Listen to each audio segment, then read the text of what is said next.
Now we can start. Hello, guys. One more time, I should say to all of you.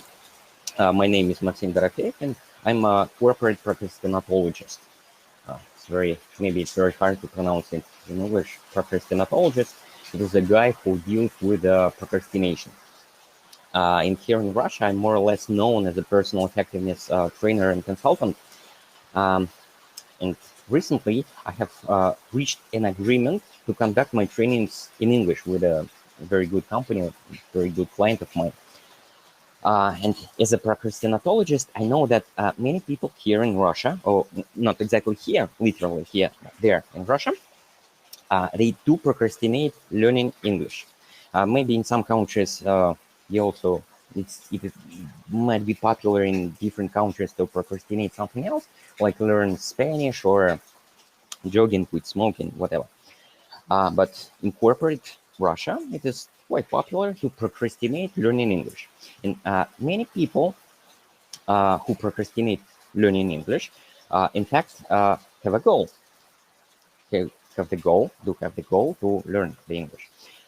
Some of them say they would like to learn English to read books. Some of them say that they would like to learn English to see movies, conduct webinars, and so on.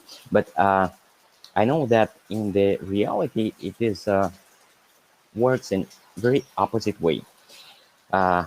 So that is why I have started a series of webinars in English, because as a procrastinatologist, I know that to learn English, you have to start webinars. So you're not supposed to learn English to start webinar in English, but you start webinar in English to learn English. It works in opposite way. And it is in a book of Richard Wiseman, once he wrote that if you want some property, some trait that you don't have right now, only thing you can do, just pretend to act as you already have this trait. So what's another point? I have created a Facebook group to discuss procrastinatology as a whole and some specific practices that I'm going to talk about. Using this link, you can join the group. The group is open, and the recording of this webinar also will be placed to that group soon, sooner or later. A few words about myself. Maybe a lot of you already know who I am. I sold my first software at the age of 13. Very strange, I think, for procrastinatologists. As a many, not many, I was an introverted child who preferred computers. And I remember at the time when we were programming without Google and without stackoverflow.com, if you can understand how bad it is. Then I spent about 20 years in IT and software development, and I was working with more or less known companies, and most known companies that I worked with, Honeywell Aerospace, Michelin, they do some rubber black round stuff. My last work was at Kaspersky Lab, also a very good company. And working in IT at about 2007, I started to study management and psychology. And I became interested in management after the book by Frederick Brooks, The Mythical Man. In this book, he mentioned a study that shows that performance of the best programmer differ from performance of mediocre one, not by 10 or 20%. Like usually, salary does. Salary differs in 10 or 20%, but performance, the difference in performance is equal to order of magnitude. It means that best programmer is 10 times or maybe 20 times more productive than mediocre one. And after that, I quickly became very interested in reasons of such a difference. Because it's not 10%, it's 10 times. And my assumption is that difference or reason of this difference lies in how we do use our minds. Then I spent a lot of time studying psychology.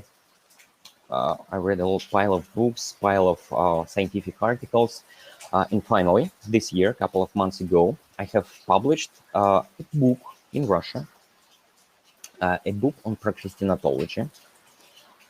And here in Russia, it is called Jedi Techniques, since the secret that makes you 10 times more productive shouldn't be less than in Star Wars, it was the midi-chlorians in Jedi's blood. So that is why I decided to call my book Jedi's Technique. In Russia, it's no problem with intellectual property by now. It shouldn't be a problem at least. But in fact, everything is much more simpler than having midi-chlorians in your blood. So you can be more productive, and I will show you how it can be reached. By the way, just using this moment, maybe some of you who is watching this video in recording, maybe you know someone who could help to publish this book in different languages. So my publisher and I, we both wish this book to be published in any other language, maybe not in English, but in some Bulgarian, Estonian, whatever, Finnish, but why not? And if you know someone who might help, I will appreciate your help. Let's go. So what the procrastinatology is? In few words, the procrastination itself, it is a very funny phenomenon, as you might already know, when grown-up adult behaves in a very strange way. He or she might clearly understand what he needs to be done and why, but at the moment do something stupid instead of. And procrastinatology is a science about this. And it is a set of techniques that help you reduce bad procrastination and help you to enjoy good one. Because procrastination itself, it is not always an evil.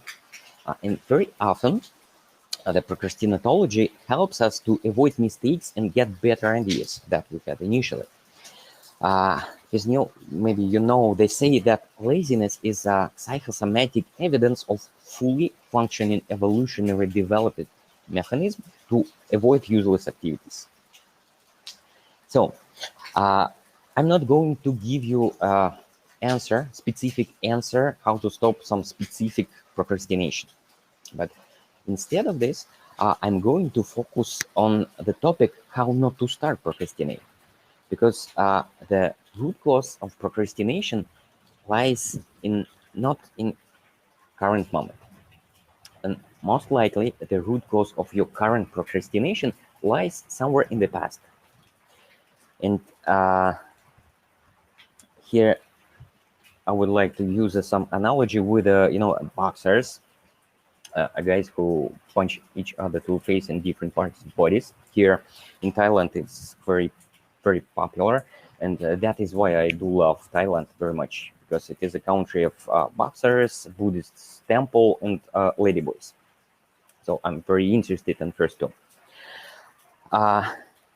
What common with the boxers and procrastination?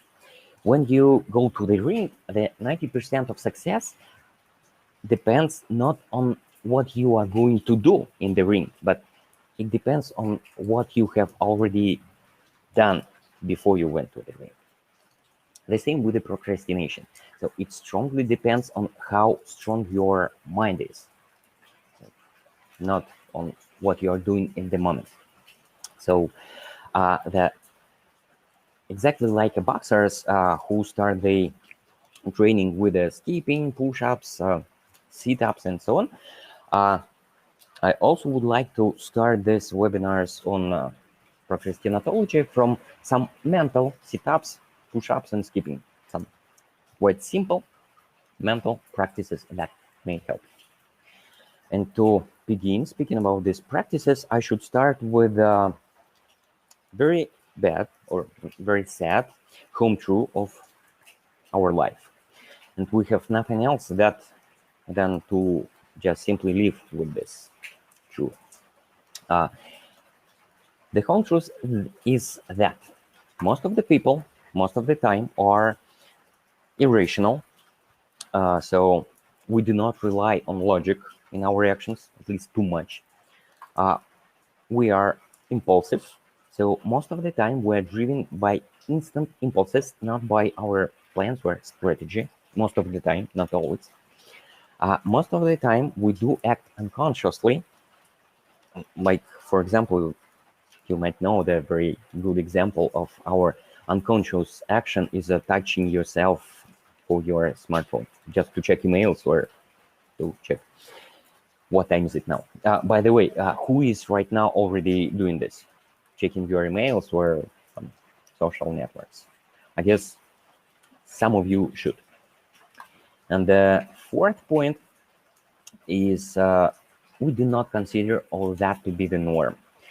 And we overestimate our rationality, our mindfulness, and we think that we are not people like those described above. And these features of our minds leads to very, very funny behavioral patterns. In my book, I have described about 10 funny behavioral patterns that live human falls into. But here I would like to mention only one behavioral pattern, which is also funny as well. It is how we make a choice between important and urgent tasks. I think many of you have been in this situation many times. So most of the cases, especially when our mind is blocked by something or we are not able to start thinking, between or among important task and urgent task, usually we prefer something clear and easy. For example, to check emails, to work with your files and folders, or whatever. But let me just describe why we are behaving in this way. Because this behavior, it has an explanation, scientific explanation, and explanation I use, and I do like. I've got from the book by Daniel Kahneman, Thinking Fast and Slow. In his book, he described pretty well in very detailed way how we do think and why why our minds behaves like they do behave. According to Kahneman, our minds consist of the following. It has two thinking systems. In his book, he called them System 1 and System 2. Also, we do have some perception filters. Perception filters, this stuff, them are not described in Kahneman's book. I took this thing from NLP. Maybe you know this NLP, neuro-linguistic programming books. Also, we will need this part of our mind to describe some phenomena. But Kahneman says that we do have a System 1, fast thinking, that might make quick decisions immediately, in System 2, which is a smart thinking. And when information goes from our sensory organs like eyes, nose, ears, it goes to perception filters. Then quickly it goes from perception filters to System 1. System 1 very quickly, and we even cannot notice how fast it works. It makes a decision and propose this decision to System 2. Kahneman calls the System 2 to be a lazy controller. It means that System 2 can override this decision or leave this decision as is and go it out of our brain. So in his book, Daniel Kahneman, to demonstrate this architecture of mind, used a well-known problem. He called it bat and ball problem. I will show you this problem, and I would like you to observe how your mind will find a solution. Problem itself is quite simple. A bat and ball costs $1.10. The bat costs $1 more than the ball. How much the ball cost?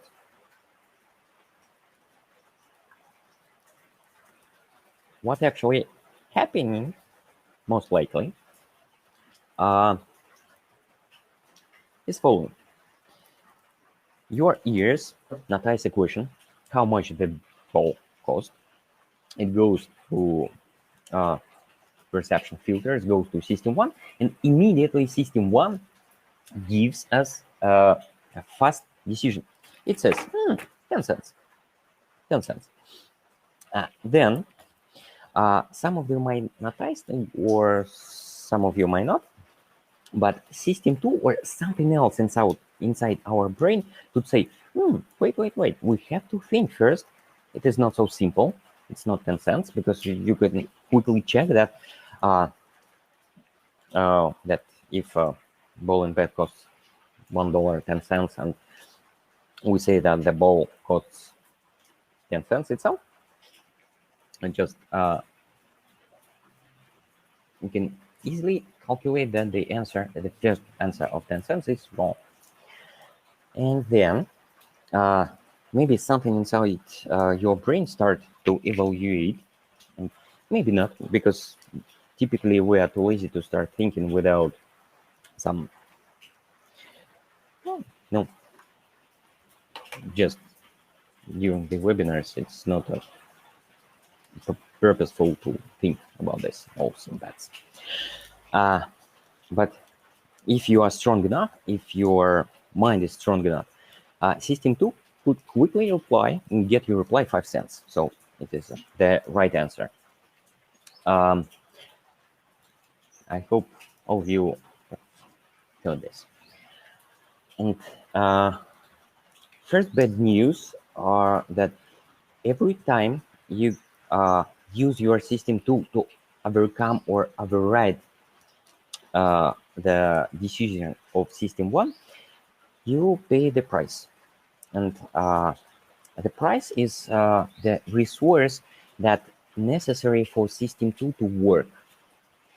And also in scientific world, there are a lot of disputes about this resource because there are two huge groups in scientific community. One group says that this resource cannot be depleted. We have plenty amount of resource for decision making, and they have experiments, and they have good arguments for their position. Also, there is another group in the community that says that this resource can be depleted, but nobody knows how it works in reality. But we do not need the knowledge how it works for all people, because all we need to know how it works for us. Either your thinking resource can be depleted or not. So it is quite simple. But most typically, for most people, another sad true is that in most cases, the main constraint is not time, but this resource that might be called mind fuel or thinkosaurus or whatever. This resource is our main constraint in our accomplishments and our results. And ironically, very huge amount of this resource we do waste in attempts, effectlessness, actually, in attempts to save time, or maybe because we're simply lazy to think. So in few words, it was Daniel Kahneman's model, and I do like this, but also I would like to give you a link for Tim Urban's model. I think most of you already have seen this TED video of Tim Urban. He has a blog, Wait But Why? And besides this very short, funny, and very wisdomful video, he has a blog, and I like his post that he wrote about how he was preparing for talk on TED, how being a bad procrastinator, he was preparing himself for TED talk about procrastination. It was very funny blog post. Just in few words, I could say in my words what Tim Urban says about our brain. He says that our brain consists of two characters. It has a control panel with some buttons and gadgets to control the human, ourselves. It has a rational decision maker inside, and also it has an instant gratification monkey. Most of the time, monkey drives. It drives us, and the rational guy is too weak to deal with the monkey. And there is only one character that the monkey is afraid of. And Tim Urban say that this character is an angel for any procrastinator.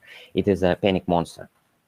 Panic monster came at the last moment when something so bad, so we're very close to lose our job or to get other problems. And panic monster, he makes monkey run away and makes us rational for something. And he explains why the last minute panic is the best source of inspiration for many of you. After this strongly focused piece of work, while monkey was in some different place, the rational decision maker could say something like, I will start beforehand next time, I will not postpone so important task until last minute. But as soon as the panic monster leaves our head, everything is back on square one. So it continues. So I would strongly recommend you to take a moment and take a look at this TED Talk by Tim Urban if you haven't seen it yet. But speaking about monkey, the monkey itself and monkey mind and monkey being in our head, it is not very new idea. The idea to compare our mind with or at least a part of our mind with a monkey has very deep roots. And these roots goes to the Buddhist culture. By now, there are a lot of maybe wrong understanding of what the Buddhism itself is.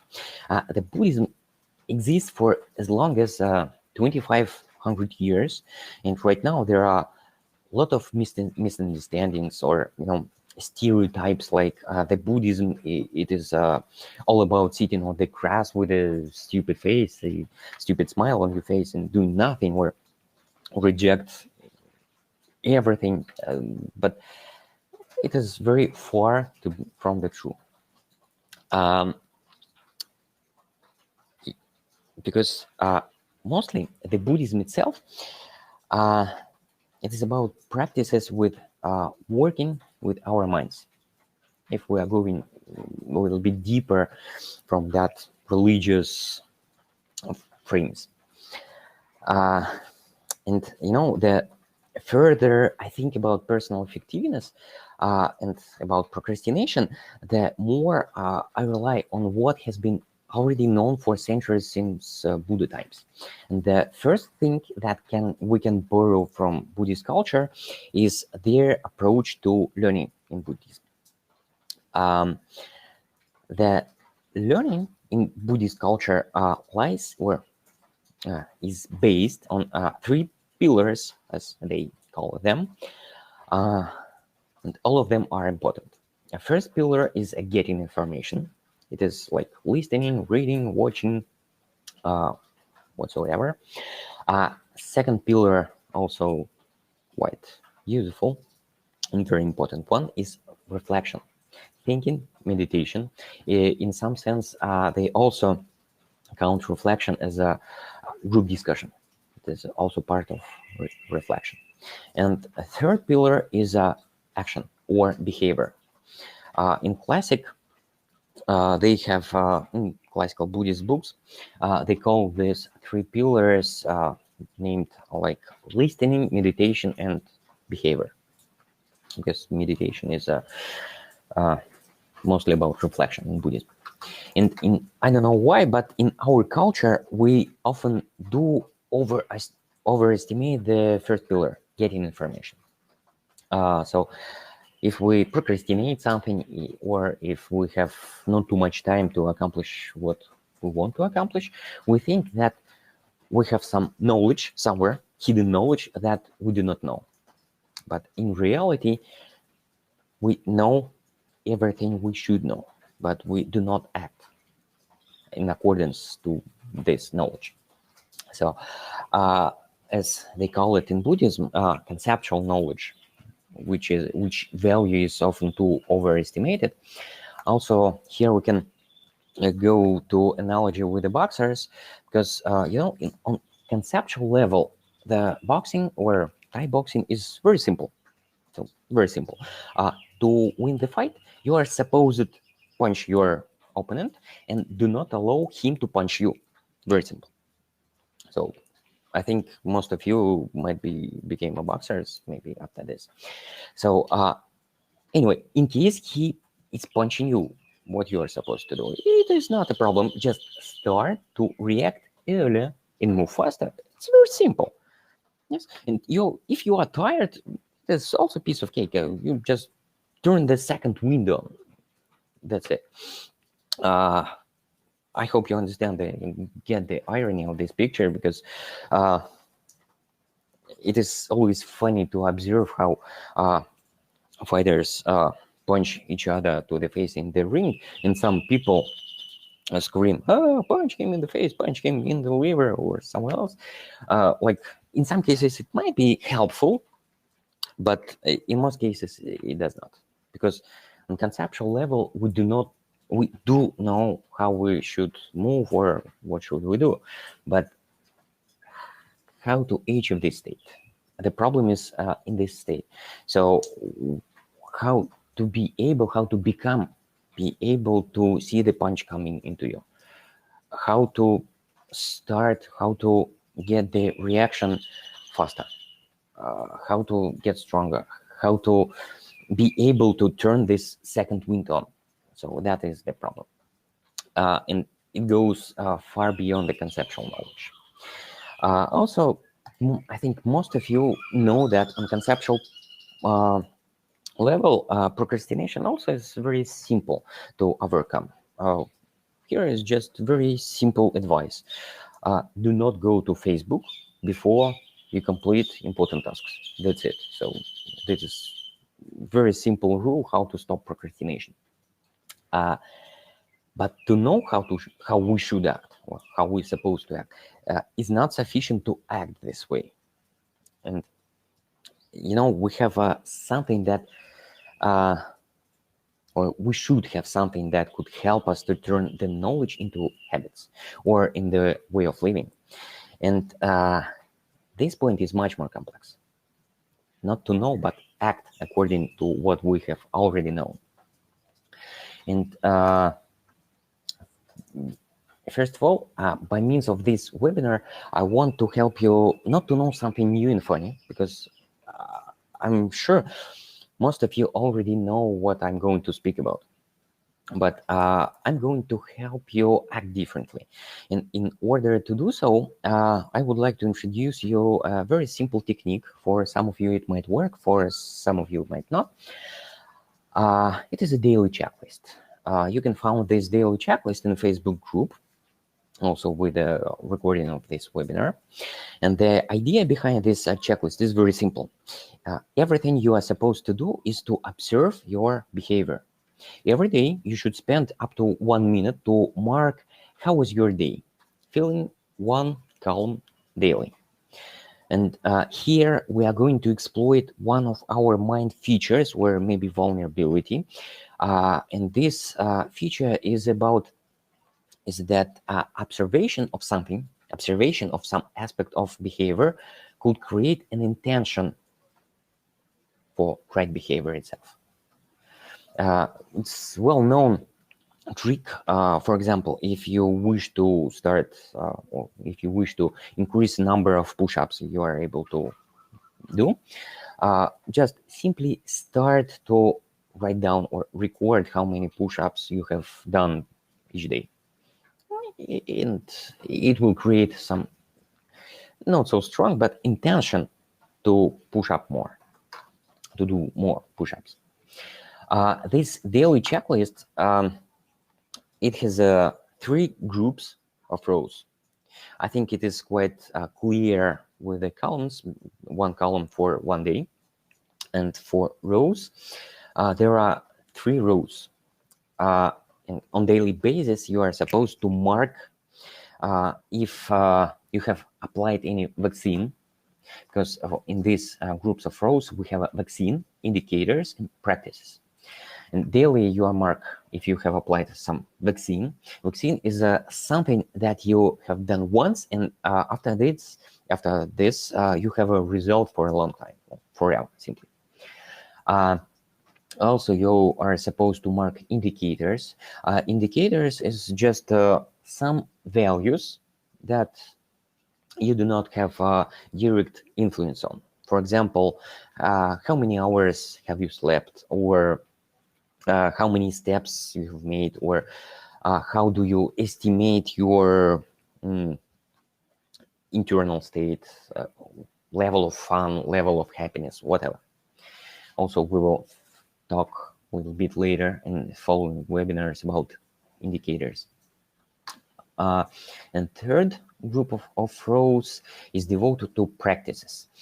Practices is other stuff, other entities. You are supposed to have the result of these practices, as long as you perform this practice. Unlike the vaccine, you have your notification phone, smartphone turned off, and you do have results for a long time, forever. And for example, with a task list, it is a practice. It will work as long as you practice it. Quite simple. For today, for this webinar, I would like to introduce you with 2 practices and one vaccine. But as for now, the Jedi technique itself, this or maybe I should not call it a Jedi technique, because with the problems with intellectual property in English-speaking world, maybe I should call it procrastinatology. So as for now, the procrastinatology contains about 20 different practices in about the same amount of vaccines. So during this webinar, I'm going to disclose very small part, but it will be not for beginning. I was thinking a lot about which practices to select and which practices to present on the first webinar. And I decided to present 2 practices and one vaccine, and only them could significantly help you. So let me talk about these vaccines and practices. First one, I think for some of you, it may be quite straightforward practice. For some of you may not. But first practice is about doing task list from the list only. So it might sound strange because every time I say about this practice, I find a lot of guys who talk, are you serious? Does it mean that I have to ignore some urgent, unplanned tasks? So if you say I'm supposed to do tasks only from the task list, but I have a lot of unpredictably coming tasks, so what should I do with them? But in this case, I'm not going to tell you that you should be a perfect guy who can see the future or forecast the future itself. If you faced to unplanned urgent task, you can just simply write it down and immediately start working on it, no problem. So you can do urgent tasks at the moment it came, but spend 10 seconds before to write it down. If this practice seemed to be hard for beginning, You might practice at least 1 hour or 2 hours a day working in this regime. So you can decide and try on yourself how it would work. Say from 1 p.m. until 3 p.m. I'm doing tasks only from this list. And if some urgent task is going to me, before I start doing this, I will just simply write it down. Also, I would like, as for any other practice, to describe why this practice is important and why it is supposed to work. First of all, why do we need a task list? And first point is that going back to Daniel Kahneman's model with the system 1 and system 2 and the barrel of mind or thinkosaurus that allows system 2 to work, we do have a working memory. And the sad truth is that the working memory uses the same resource as system 2 does. And Kahneman and his colleague Amos Tversky, they ran an experiment to show it, to prove it. They have got two groups of participants, and both of them, all participants, were given the same list of the same problems, like that problem about bat and the ball. And all those problems, they have some common attribute. They had quick, intuitive but wrong answer, and they require a little bit of thinking to guess the right answer. So all these groups of participants were given the same list with the same problems, but participants from the first group also were asked to remember a phone number, just 7 digits, a phone number, before start solving these problems. And those participants who were asked to remember 7 digits was shown that they have a 3 times more likely to prefer fast and wrong answer. So in the reality or in our practice, it means the following. If you are sitting behind your computer on your working place, and some colleague of you came to you and said, Max, can you help me with this report? And I say, okay, I will help you with this report. I remember this. And after that, another colleague of mine come and say, could you help me with this email, for example? You say, okay, I can help you with this email. I remember you.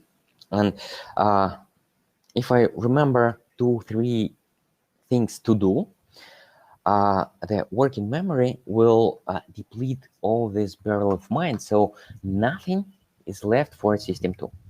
And if a third colleague of mine come and say, imagine the bat and ball problem, how much the ball cost, and I will say quickly without thinking, without any doubts, that it costs 10 cents, for example. But maybe it's not the worst case. So first point is why do we need task lists itself? Is that memory, our mind, is not proper place to store what we are going to do or what we should do, because we have a working memory that uses the same resource that we do use for thinking.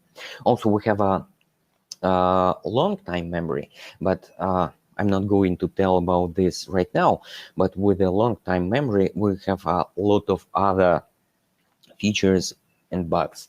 For example, using this long time memory could lead to false remembering, or it can distort what have written down to this long time memory, and so on. But I will go into take about this in following webinars. Right now, a few words about why do we need it. Our task list became a single point of trust.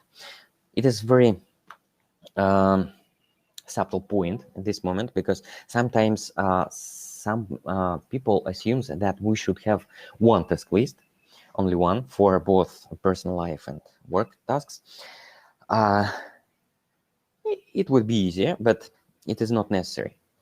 But anyway, for any given moment of time, we have to have a single point of trust. It might be 2 task lists, or 3 task list, it is in worst case.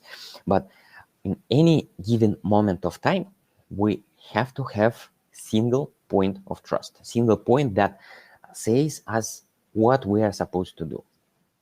And to answer why we do have to have this single point of trust, I should remember another home truth or another set story. It is ancient Buddhist wisdom. It says that we do see things not in the way they are, in common sense. In particularly for our case, for example, here is a well-known Muller's liar's illusion. Simple things. So for many of you, I guess, the lines between arrows seems to have different lengths, but in fact, them are the same. It is a demonstration of what it means that we do not see the things in the way they are, because our perception filter can distort something. It can move part of information, or it can add information or add sense to it. For example, I have another example of this ancient Buddhism wisdom is, for example, this logo, because it is very ambiguous logo. From one point of view, it is a pagoda on the background of setting sun. And the ambiguity is that it might be setting sun or it may be rising sun. Who knows? Or it might be just a stick in someone's ass as well. So another point is Megaflix logo.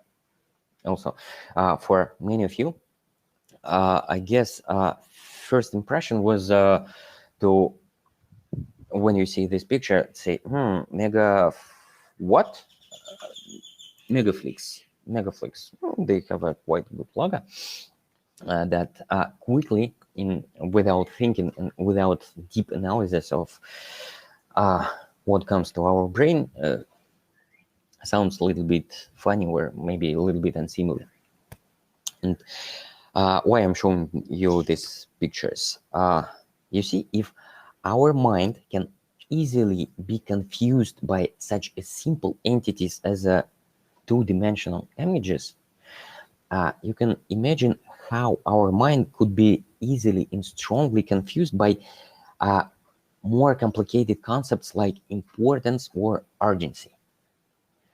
So if we see the sun and decide that it is a stick in the ass, the same happens with the perceptions of urgency, importance, and other stuff.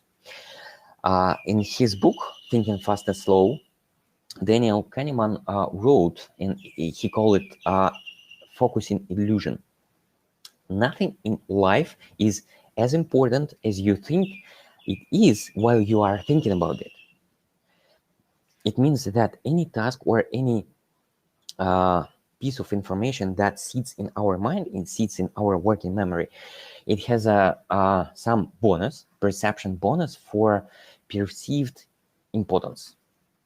So, for example, if at the beginning of the day you start to create a task list for this day, and you wrote down some tasks, they, on the scale of importance, they might have some values like this.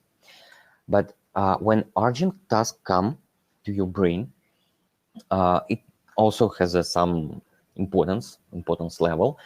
But for just sitting in your working memory, it also has a perception bonus. So, and we perceive a total perception. It's true perception and perception bonus. So in this case, and all tasks that are sitting in our list, they do not have this perception bonus, because if we are lucky enough and if we do use our task list in a proper way, as soon as we write something down, it leaves our mind. So in bonus is applied for everything inside our minds. So in this case, some not so urgent or not so important tasks can be perceived as very important stuff, much more important than those that have already been written in the task list. So that is why we need this first practice, doing task list from the list only, at least for 1 or 2 hours a day. This might be the first point. Another practice I propose to you to start practice is concerned to task wording. Word task is if you were a monkey, because it's not very far from the truth, because most of the time, most of the people behave like monkeys. And what does it mean, word tasks, as if you were a monkey? First of all, each wording should be a very next action, in the sense like David Allen describes in his book, Getting Things Done. What actually the very next action means. For example, let us take a look at a simple example of the task wording, like send the monthly report. It looks like very good wording, but let us look at this task from 2 points, or from 2 sides, from what the task says and what actually has been done. In most cases, to send the monthly report, first of all, we have to compose the monthly report. Before we start to compose, or start composing this monthly report, we maybe first have to write emails to the team, asking proper numbers for proper time period. And maybe between this, we should have some tasks to remind to send, to reply this our email. And what I would like to mention and what I would like to show you is this gap, the gap between what the task actually says and what in fact actually has been done. And this gap is a procrastination gap. The more this gap is, the higher the probability of this task to be procrastinated. So in most cases, if you write down to your task list, instead of send the monthly report very next action, which is in fact write an email to the team members, it will get more probability to be accomplished in the meantime. So this is the first point, very next action. Another point of a very good wording, a very good task wording, is verb, usage of good verbs. As you might guess, there are good verbs and bad verbs. For example, good verbs are those that do not require too much thinking. Say, write the email to somebody to ask something, or check, ask, remind, or chase someone decision. Compose, if it is a small and simple. Read, if it is small and simple. Buy, if it is something specific and requires nothing more than just filling some forms in a website. If to buy something means first to make a decision, it could be a bad verb. Bad verb, usually I call them procrastinagens. Procrastinagens, they do not, actually, every time you use procrastinagens in your task wording, you significantly increase probability of procrastination. And typical examples of these procrastinagens are, say, research, think, decide, analyze something, create something that requires a lot of thinking, read the new book if it requires more than, say, 10 minutes. Or my favorite procrastinagens are start jogging, quit smoking, bring democracy in Cuba, or something like this. To describe you why these wordings are bad, let us have a look how usually our internal instant gratification monkey handles complex tasks with the procrastinagens. It never directly rejects it. It does as follows. The thinking patterns of the monkey is as follows. It sees a complex task and see, what a complex task. To accomplish it, I have to concentrate, which is true. To concentrate, I have to have no distractions, which is also true. And then we think, what distracts me the most? And the most, as all of you may know, the most distracting thing is all those small and unimportant tasks that are coming from here and there, very small and very simple ones. It's very distracting. So we have to deal with all of them first. You see, it is a monkey logic. So as soon as we get our sight, our attention on a very complex task, monkey quickly makes these decisions. So, it is a complex task. I have to concentrate. Concentration means no distraction. And usually I distracted by a very, very big amount of very, very small and simple tasks. So I have to deal with all of them first. And that is why we procrastinate all those complex tasks, because and also it explains why most of the time, not always, but most of the time, without support of the smart thinking, the system tool, when we have to make a decision, have to choose between important and urgent tasks, we prefer something radically different. So it was a second point, good verbs. I think most of you have already do have your examples of bad verbs and good verbs. I hope you will share these verbs in the Facebook group, because in English it might be sounds differently than in Russian. Which is next point of very good wording is that good task wording is that requires least possible thinkers words. It doesn't mean that we should not do anything that requires thinking. Some people might think that by this practice, I assume that we do not have to do anything that requires thinking, but it is not true, because we should think before we act. So if we face to a complex task, we have to think about it, think quite strongly, to identify the very next action that can be performed without thinking, and then make this action and think again. And it is this idea can be illustrated by the monkey Tao cycle.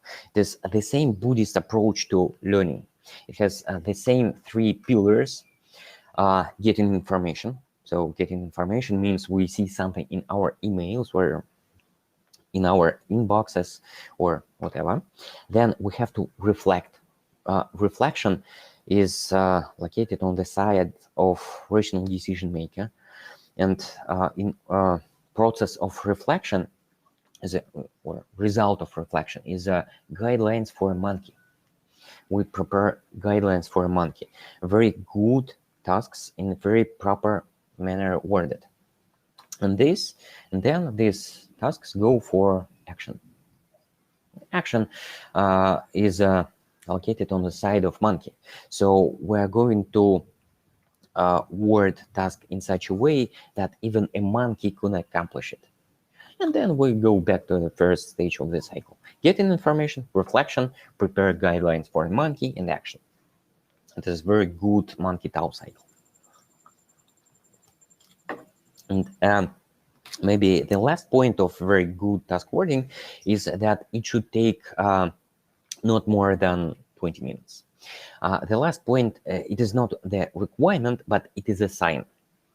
It is a sign of that if any task your task list requires more than, say, 20 minutes or more than 15 minutes, it is very likely to be a procrastination.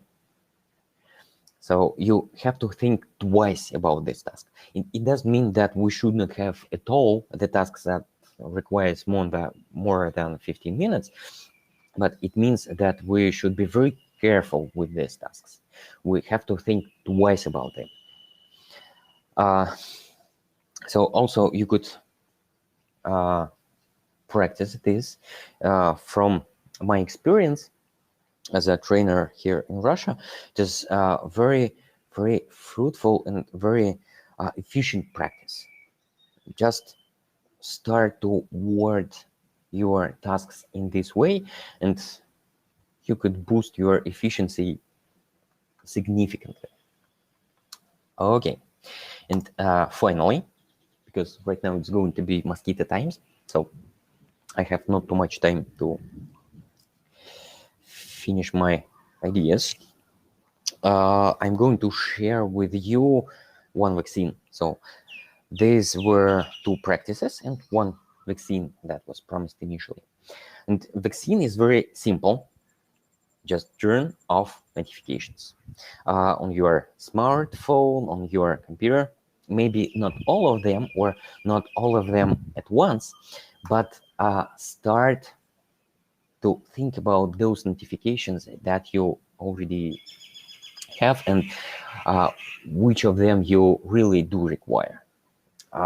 In most of the cases, instant notifications from social networks like Facebook, Instagram, Twitter, or whatever, LinkedIn, are not necessary for you. Moreover, they are very harmful. Notifications about email, not even personal, but even for work emails, also very harmful. And harm going from this way. Anytime we receive some message or some notification or something that knocks in our brain, first character that reacts on this notification is a monkey. So what happens when this stuff blinks? Monkey says, do not worry, I will handle it. And the sad truth is that it will handle it in its way. And another sad story is also very, very deep and very, very old Buddhist wisdom, is that any action might create a predisposition in our minds. What does it mean? If my monkey reacts on the notification that came from a smartphone and rational decision maker have not stopped it, so next time the next notification came, rational decision maker will less likely to think about stopping monkey.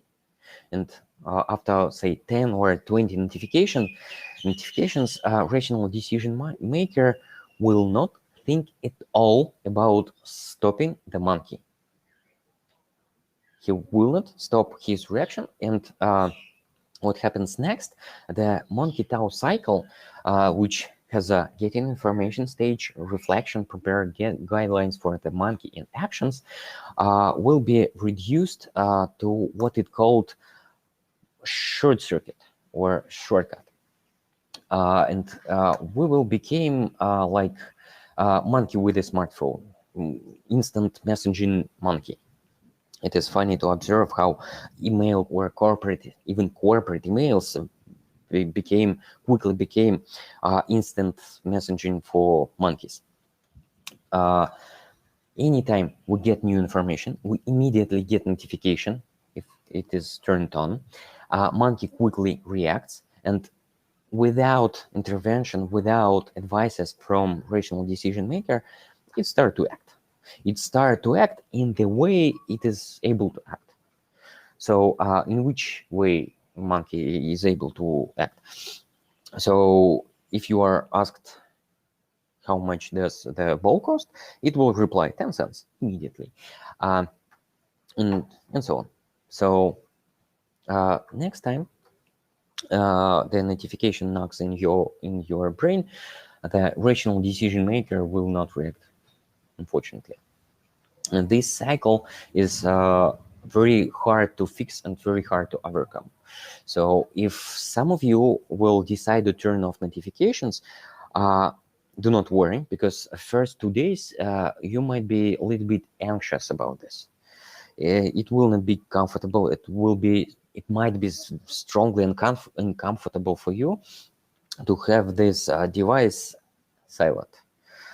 You might think that something bad has been already happened, and you are maybe already in trouble, and you will check your emails without notifications. So that is why you most likely will not miss any important message.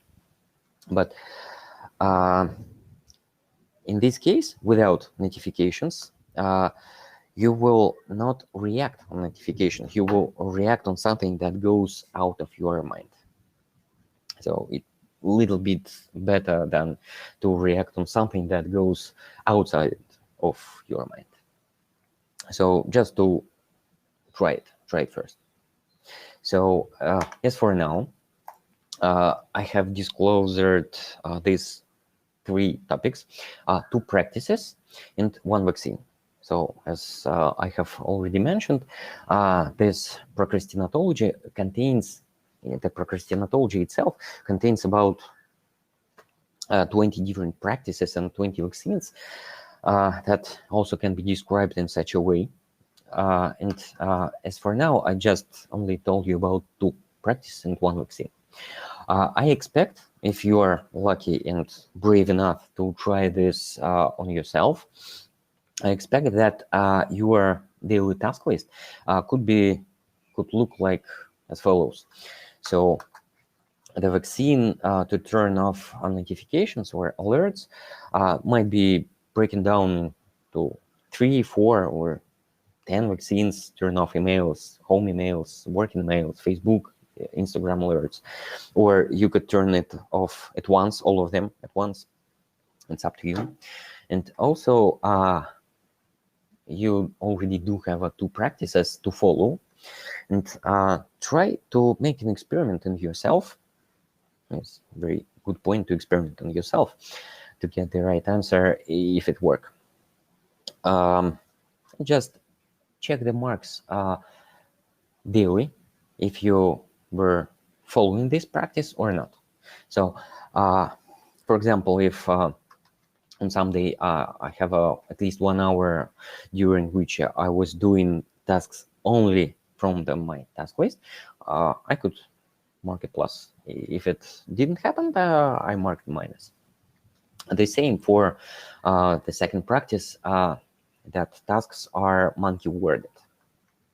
So, what is going to be happen next? If you have any questions, anytime, these questions can be asked in our Facebook group. I'm going to start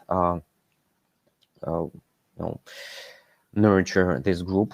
I will answer questions there. Also, I will upload the recording of this webinar if it is useful for someone to this group. Also, if it is useful for someone, I'm going to upload PowerPoint slides there. Maybe if someone is going to copy paste some pictures for your presentations to spread this knowledge somewhere else. And also, another point that I expect from you is that I would like you to share the scans of your checklists, maybe after 3 or 4 days of practice in this group, and maybe with some of your comments. And also, if you found this webinar to be useful, I would like to kindly ask you to invite to this group those who might be interested or those who might benefit from this. So I'm going in a near future, I'm going to continue this practice because anyway, first thing I have to do is to practice my English because, it is like a muscle that hasn't been trained for a long time. because maybe first webinars maybe a little bit far from the ideal, because I have not used my English for maybe 7 or 8 years as long. So before starting to conduct trainings with my clients in English, I have to practice. So I decided to practice conducting these webinars. So, and if you think that, and if you have someone that might benefit from this group, I would like to kindly ask you to invite them there as well. Okay, so as for now, it is everything that I was going to tell you. I hope it was more or less worth time you spent with me.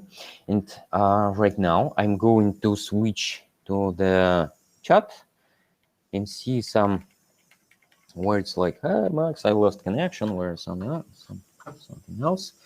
No, it seems that connection hasn't been lost. I have 8 people online. Okay. Thank you very much. Great slides. Ooh, thank you, Evgenia. These slides, or the way I prepare slides, I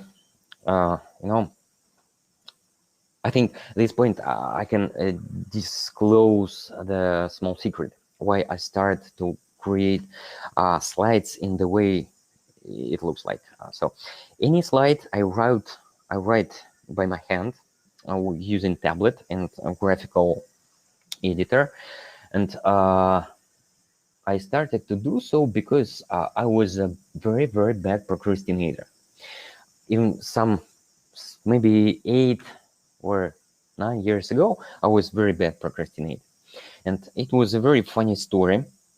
At some moment at my career, I was working for some software development company at that time. And I had to create a presentation for one of our clients. A short presentation about the project and that we were doing for them. And I was procrastinating this presentation for a very, very, very long time, for the very last minute. And the day before the presentation should take place, I found myself with a panic monster came in my head. Immediately get the best source of inspiration, which is a last minute panic. And I decided to focus on presentation. And exactly in this second, something happened in the office, and there was an electricity cutoff. So we have no electricity on the office.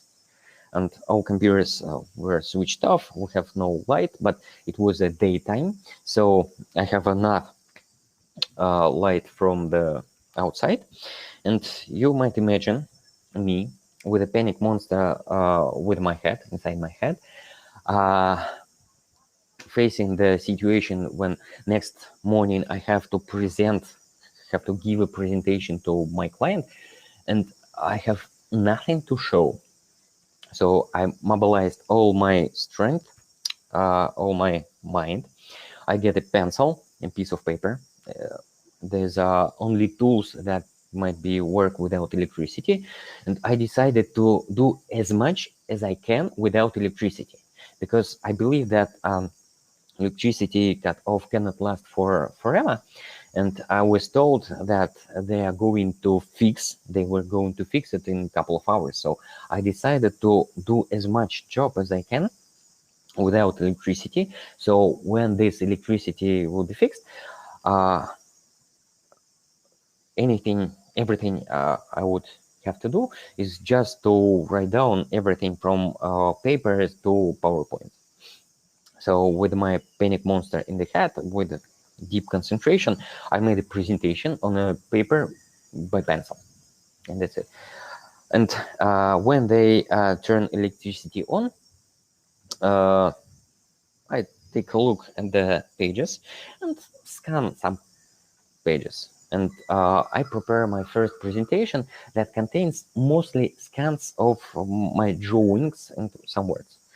So after that, I decided to make some presentation for conferences in this way. So I'm doing this for maybe at least 10 years. And I found this way to be very helpful for, first of all, for myself, because when adding any letter to the slide is a little bit of pain for you, you are not going to add a lot of letters because it will be terrible pain. So this way of presentation forced me to keep slides short and simple. Also, they are very cute to read. So, okay, guys, thank you. Thank to all of you. Thank you for your patience and my imperfect English. I hope you understood everything I was going to share with you. And I hope that in spite of the fact that many of you might already know my work, I anyway hope that you found something new that you didn't learn from me before. And also, I hope you are going to practice something in the following next days and share your findings and your observation in Facebook groups. Thank you one more time.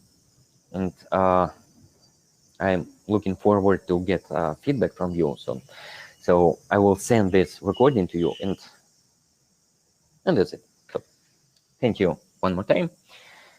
Whew. Have a nice day. Have a nice Friday. Have a nice weekend. Good luck and bye.